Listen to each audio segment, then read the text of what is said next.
보겠습니다. 마태복음 15장 보겠습니다. 마태복음 15장 1절부터 39절까지 함께 교독하겠습니다. 마태복음 15장입니다. 그때에 바리새인과 서기관들이 예루살렘으로부터 예수께 나와 가로되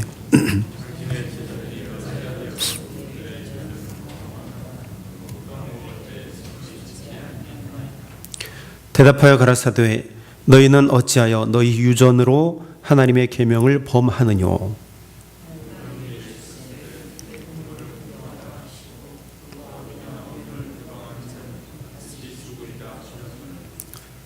너희는 가로되 누구든지 아비에게나 어미에게 말하기를 내가 드려 유익하게 할 것이 하나님께 드림이 되었다고 하기만 하면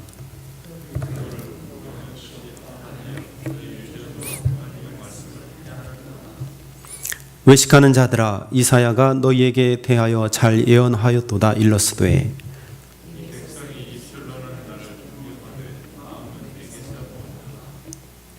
사람의 계명으로 교훈을 삼아 가르치니 나를 헛되이 경배하는도다 하였느니라 하시고 입에 들어가는 것이 사람을 더럽게 하는 것이 아니라 입에서 나오는 그것이 사람을 더럽게 하는 것이니라.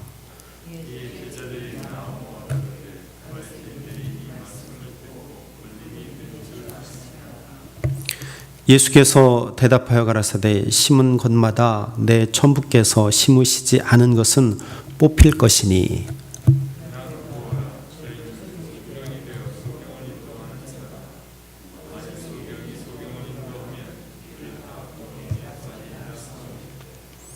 베드로가 대답하여 가로되 이 비유를 우리에게 설명하여 주옵소서.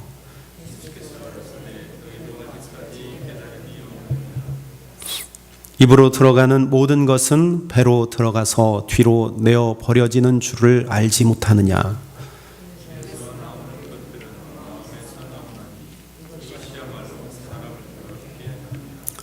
마음에서 나오는 것은 악한 생각과 살인과 간음과 음란과 도적질과 거짓 증거와 회방이니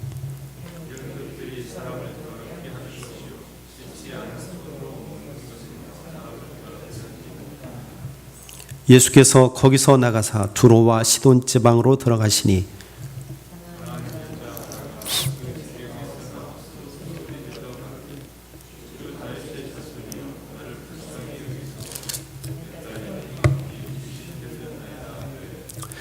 예수는 한 말씀도 대답지 아니하시니 제자들이 와서 청하여 말하되 그 여자가 우리 뒤에서 소리를 지르오니 보내소서.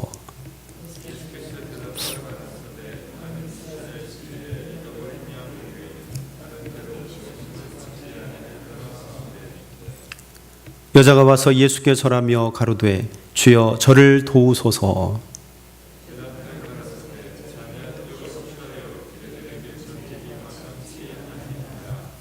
여자가 가로되 주여 올소이다 마는 개들도 제 주인의 상에서 떨어지는 부스러기를 먹나이다 하니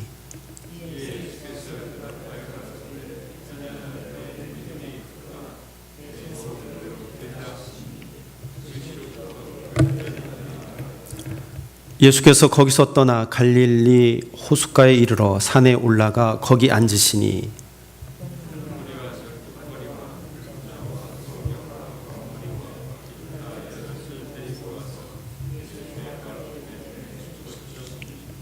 벙어리가 말하고 불구자가 건전하고 절뚝발이가 걸으며 소경이 보는 것을 무리가 보고 기이 여겨 이스라엘의 하나님께 영광을 돌리니라.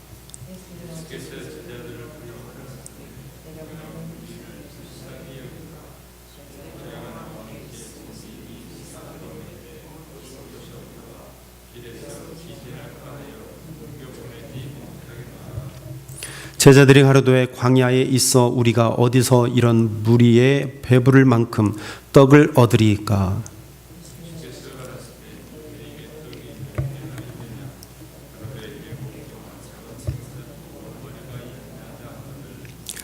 예수께서 무리를 명하사 땅에 앉게 하시고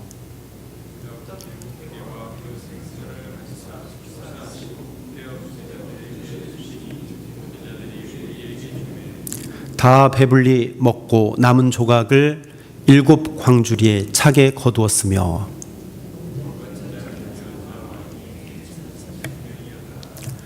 예수께서 무리를 흩어 보내시고 배에 오르사 마가단 지경에 가시니라. 아멘.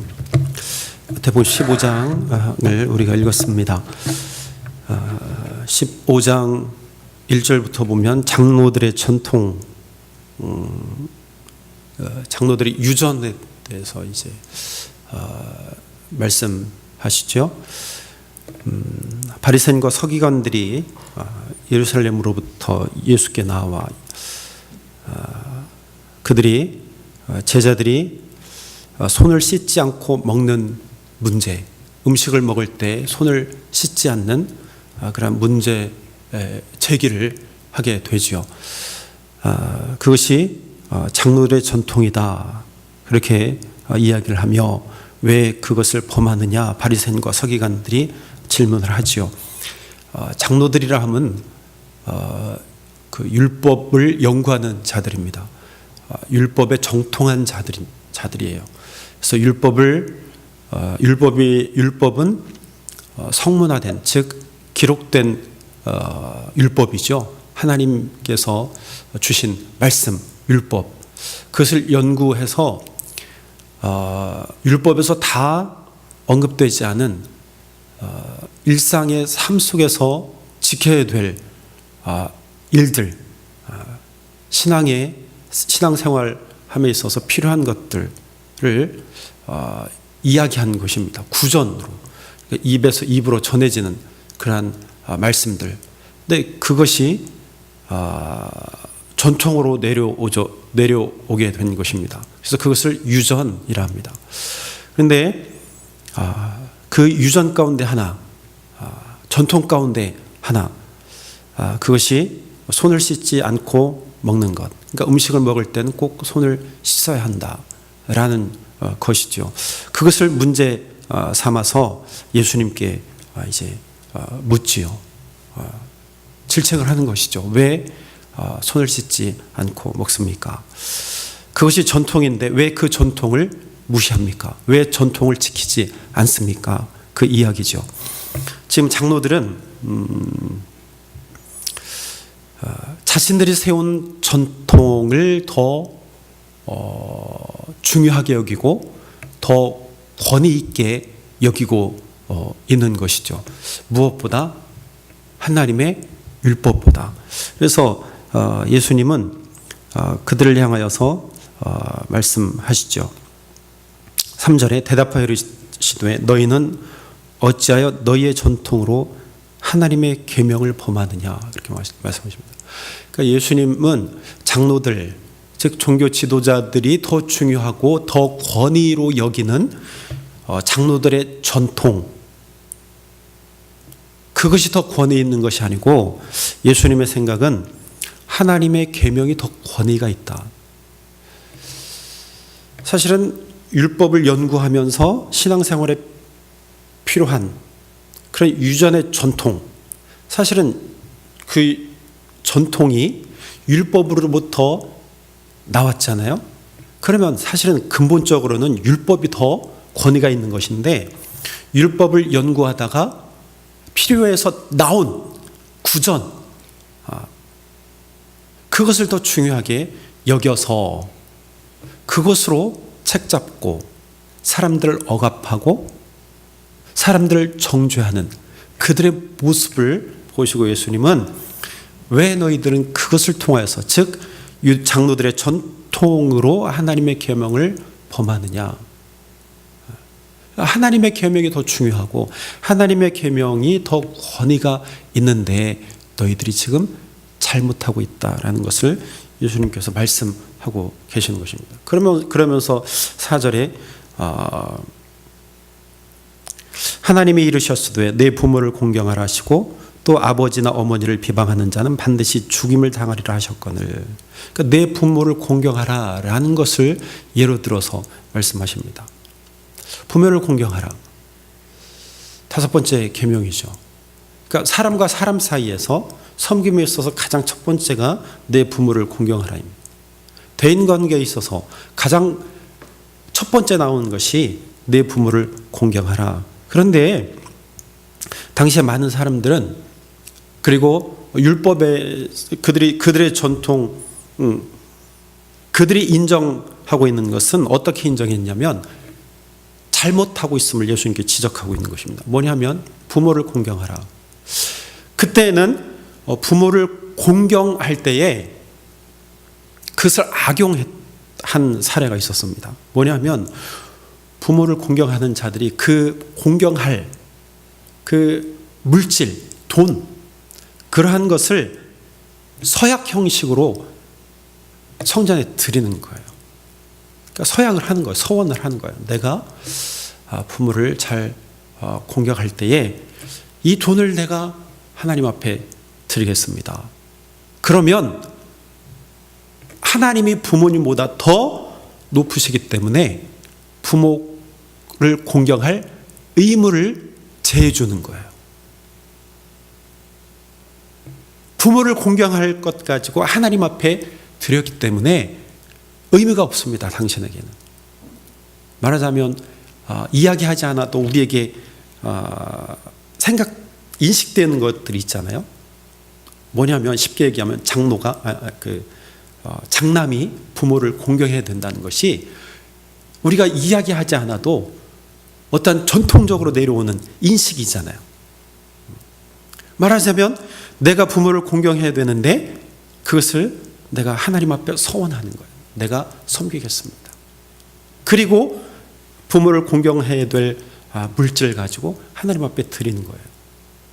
그런데 사람들은요, 그냥 서약만 하는 거예요. 말만 하는 거예요.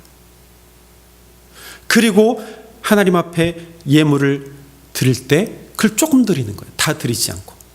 그리고 일부는 제사장들에게, 종교 지도자들에게 주고, 그리고 나머지는 무엇을 위해 쓰느냐? 내 욕망에 채우는 거예요. 그리고 부모는 공경하지 않는 거예요. 그래서 왜 당신은 부모님 공경하지 않습니까?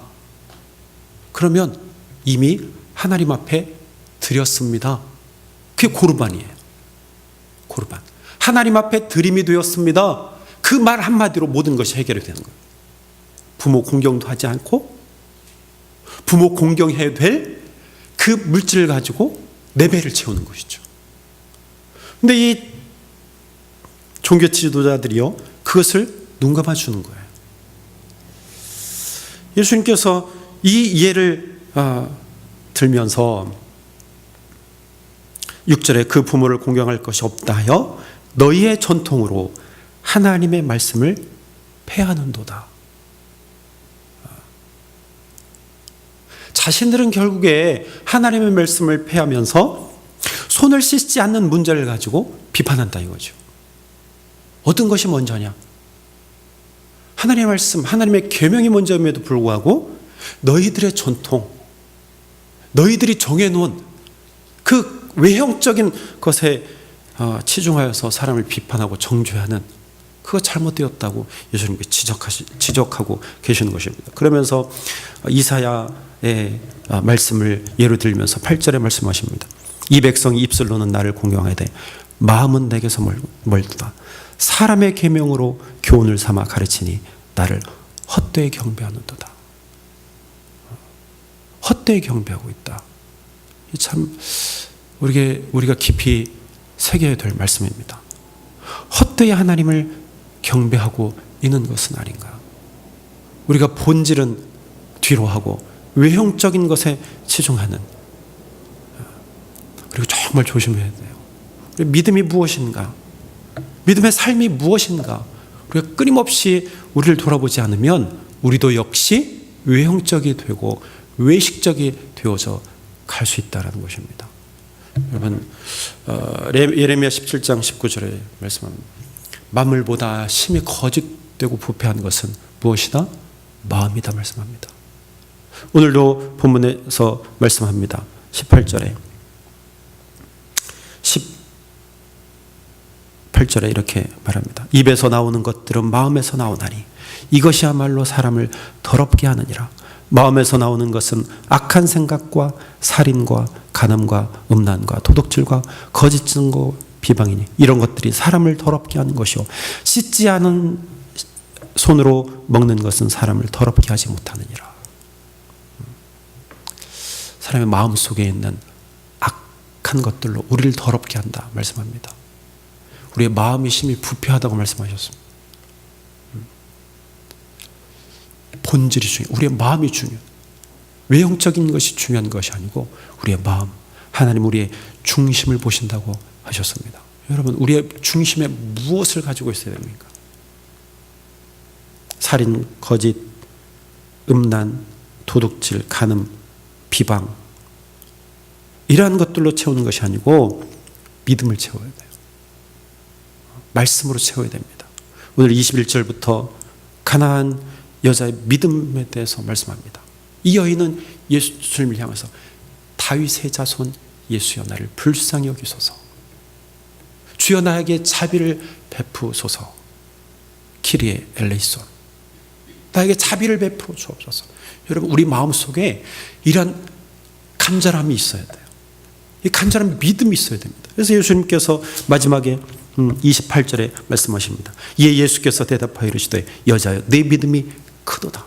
내 소원대로 될지어다. 내 소원대로. 우리의 마음속에 무슨 소원이 있습니까? 이게 본질이에요. 이게 본질입니다. 나를 불쌍히 여겨 주옵소서. 낮아짐. 그리고 하나님의 말씀을 항상 먹고 말씀을 사모하는 것입니다. 하나님의 말씀에 집중해야 됩니다. 오늘 4,000명을 먹이신 이 기적. 예수님은 하나님은 오늘도 우리에게 말씀으로 먹이기를 원하세요. 우리가 무엇으로 교훈 삼습니까? 하나님의 말씀으로 교훈을 삼아야 돼요. 예수 그리스도를 우리가 바라보고 예수 그리스도의 길을 우리가 따라갈 때에 무엇을 기준으로 우리가 살아가겠습니까? 하나님의 말씀입니다. 바리새인들의 누룩, 교훈, 전통, 유전 다 외형적인 것들입니다.